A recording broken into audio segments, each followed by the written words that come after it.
Welcome to this week's episode of the Business Finance Bulletin, episode 91.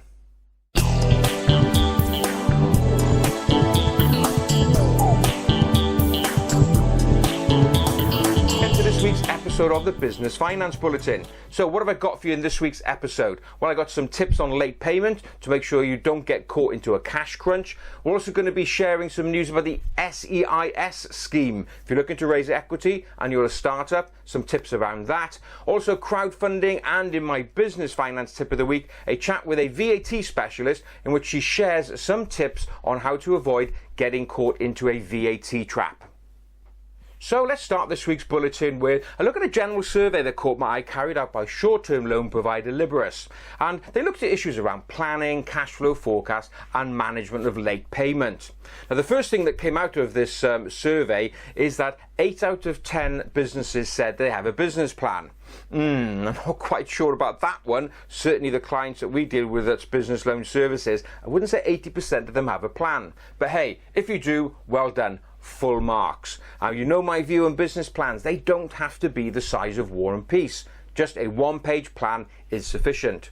Now, if management of cash flow is important to you, you may have a cash flow forecast. And again, of those businesses surveyed who had a cash flow forecast, 46% of them said they don't keep it up to date. How sad is that? You've got a valuable tool for forecasting your forward working capital requirement and you don't keep it up to date. Do so. It's a great way of managing your cash.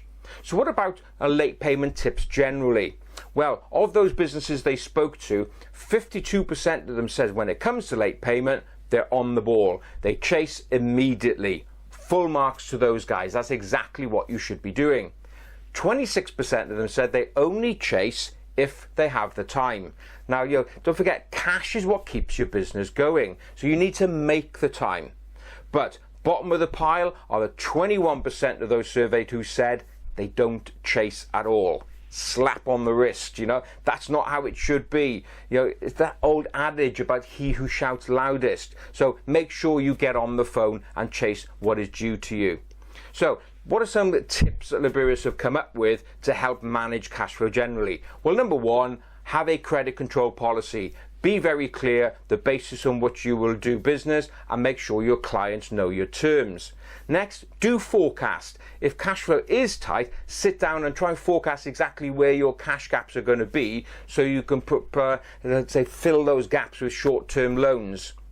Next up, just make sure that you'll be smart with your cash. Now that means about not overstocking, because every time you've got an item sat on your shelf, that's money that's on a shelf, not in your bank account. And lastly, just watch out for the warning signs of people extending their terms or falling orders. You just need to be ever mindful when it comes to managing your cash flow. So some great tips there. If you want to know more about what Liberis do, go along to their website, Liberis, as Liberis.co.uk. In a previous bulletin, I looked at the Seed Enterprise Investment Scheme, or the SEIS as is commonly known. Now this scheme, government-run, is really designed to help startups access finance by selling shares to private individuals. Now the major beneficiary here is private investors. If they invest in SEIS certified firms, they will get a tax break. So it's a major win-win both for the business owner and the private investor. So how successful has the scheme been? Well, Radius Equity have had a look at this, and they reckon over the last 12 months 2,905 firms have successfully got SEIS certification. That's up from 2,845 in the previous 12 months, a bit of an increase. Which sectors have been successful? Well, perhaps not surprisingly, it's businesses in the high-tech sector, but also restaurants and catering. Of those businesses applying, 94% of them successfully get certification. So if you're a startup, how do you go about it? What's the eligibility criteria?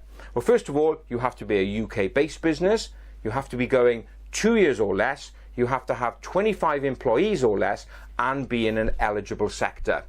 So how do you find out more? Well, all you have to do, go to your favorite search engine and type in Seed Enterprise Investment Scheme, and there you'll be taken to the main government site, and that will list all of the key eligibility criteria and how you can apply. So it's a great scheme if you're a startup and a great way of getting the finance that you need.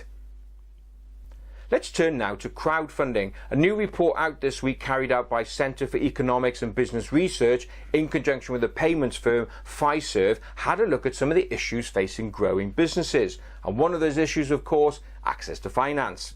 Now, one of the findings that may surprise you is that of those SMEs surveyed, over 60% of them said they had a very good relationship with their bank. And in fact, 33% said they had a good relationship, probably much higher than many people would have thought, and perhaps shows that the banker-customer relationship is not as broken as many may think. But what about finance generally? Well, obviously awareness of crowdfunding is on the way up. But the problem is 58% of people surveyed said they don't know where to turn to get more information.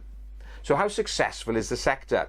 Well, the report reckons that in 2014 about £1.2 billion was raised through crowdfunding and alternative finance. But they say by 2020 it'll be increasing to just over £12 billion. Not an insignificant sum.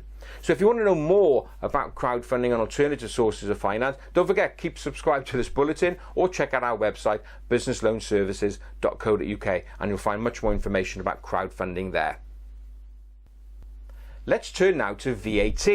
Now, if you're a VAT registered business, for many of you, VAT is a major bugbear. Every quarter or every month you get the VAT demand, and for many of you, you suddenly realize the VAT you put aside has gone. It's been spent on other things, and it's a major issue. Now, a report carried out this week by LDF, a finance provider, estimated that HMRC are owed £2.6 billion in overdue payments. Not an insignificant sum. How has this come about? Well, perhaps not surprisingly, it's because of late payment and, as I said previously, the money being spent somewhere else. So it's a major issue. So it's all down to discipline. Now, as it happens, for my business finance tip of the week, earlier this week, I attended a seminar carried out by Centurion VAT specialists, and they were looking at the whole issue of VAT. And I managed to grab a couple of minutes with Liz Maher from Centurion and asked her for some tips about managing the VAT risk within your business. So let's go to that clip now. Thanks, Rob. Well, yeah, it's really important, particularly with the pressure on for small business owners these days to try and manage all the various issues. And that, unfortunately, is one of the things that gets left behind. Funnily enough, there was an article the other day to say how few businesses actually even knew what the VAT registration threshold was in the UK, which, for the avoidance of doubt, is £82,000 of taxable turnover at the moment. So if you were to ask me what a start-up business should be looking at from a VAT perspective, I think it's just making sure they identify that they know what their correct liabilities are for their income for VAT purposes. So is it taxable income? Is it zero rated income? Is it standard rated income? The alternatives are it could be VAT exempt income, perhaps if they're in the financial services market, for example, but it's the taxable level of income they need to manage, and they need to check that on a monthly basis and carry a rolling 12 months figure to make sure they know where they are on taxable income as compared to that VAT registration threshold. So that would be my one big tip for unregistered businesses. If I was talking to newly registered businesses who then are charging VAT on their supplies, the really important thing is never confuse the fact that that VAT is your money. It is tax that is owed to the revenue. And yes, like it or not, you are an unpaid tax collector. But the worst thing you can do in a business where cash is king is to spend that VAT in the business and then get to the end of the VAT month or the VAT quarter and find you haven't got the funds to pay it. So don't confuse VAT cash with your own money. And then fundamentally for any business, I suppose it's record keeping and maintenance and getting access to information that will keep you up to speed. That does change. We've seen some major changes on technical digital services online from the start of this year, which has caused a huge amount of problems. If you're on Twitter, look at the hashtag VATMess or VATMOS, and you'll see the sort of problems that small businesses are facing in that area. So just make sure you come along to events that are available to you. You look at Business Wales website to see what VAT courses might be on there, or you sign on for a VAT newsletter from the likes of Centurion. And how could people get hold of you if they want to know more information about what you can do? Well, we come up usually on the first page on the website and on Google searches, I'm pleased to say. So just look at www.centurionvat.com and you'll find us. We were, after all, the best VAT team in the UK 2013. Some great tips from Liz there on managing your VAT risk. As Liz said, if you do want to know more, just go along to their website, centurionvat.com. You can also follow them on Twitter, Centurion on VAT. So that's it for this week. As ever, I hope you enjoyed it, and please do feel free to share it amongst your colleagues or give the video a like. Don't forget, there's also the podcast version available on our SoundCloud and iTunes page. Just search for Business Finance Bulletin. So that's it for this week. Thanks very much for being with me. Look forward to being with you again next Friday. Have a great, successful and profitable week. Bye-bye now.